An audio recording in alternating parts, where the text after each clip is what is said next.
Now then, today we're going to be asking the question, what if Marvel made indie films?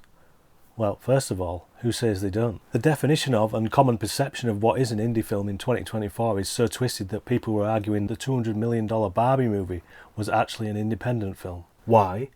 Because it was produced by an independent production company, and that's enough to make it independent, despite the fact that it's owned by Margot Robbie, arguably the most famous actress on the planet, and despite the fact that the project only exists because Warner Brothers funded it, after Margot pitched the idea to them. The definition of independent is free from outside control, not subject to another's authority, not depending on another for livelihood or subsistence. Why would an independent film need to be pitched to a studio?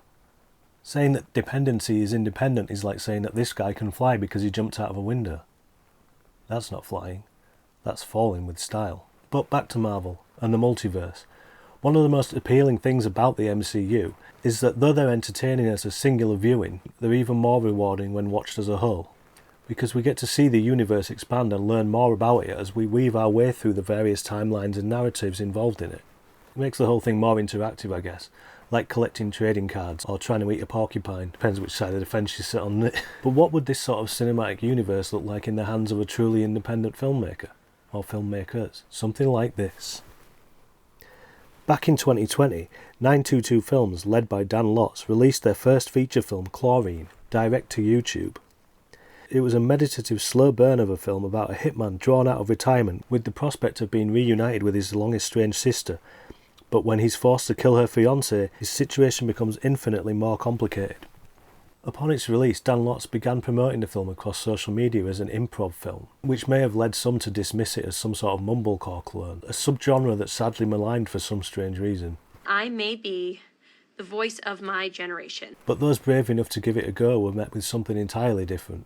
A gorgeous looking film which travelled at its own pace, free from the need to fit into a film festival schedule. It slowly draped us in melancholy and a constant threat of violence, exasperated by the Monty Hellman-like life goes on feel which allowed moments of horror to just sort of drift by like a grocery visit or a big sneeze. It connected with its audience on its own level, basically. But not just that. It connected with and brought together a whole group of filmmakers who had been out there plugging away at their own feature films, building their own worlds, looking for their own audience. A group who now realised they weren't alone, and that maybe making feature films and putting them on YouTube hoping to find a connection with a real audience was a much better way to create art than making short films for the industry in a hope that it'll give them a handout. So all these groups came together and began to create together, and the group was then named the Folk Filmmakers. Coming to Chicago, like, is it everything you imagine it to be, or what? It's really f***ing humid. And a new movement was born. These new connections then used their connections to connect via the Chlorine cinematic universe, and it slowly began to expand. New characters were brought in and taken out. Shorts grew to features. Features began to sprout up outside of the 922 crew, all with their own particular flavours and textures, but with one thing holding it all together. As Dan Lotz himself said, it's all about family.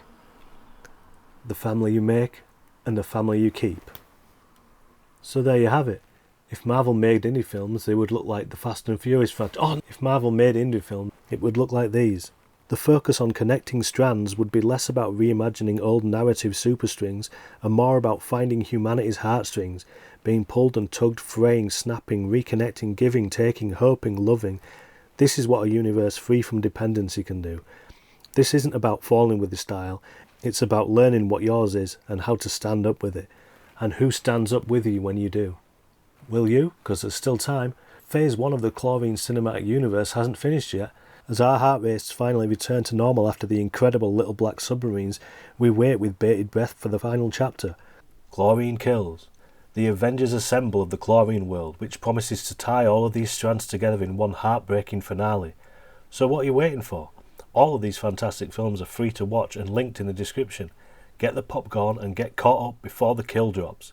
It's going to be epic. And we are the Don't Tell Show. If you liked, please subscribe.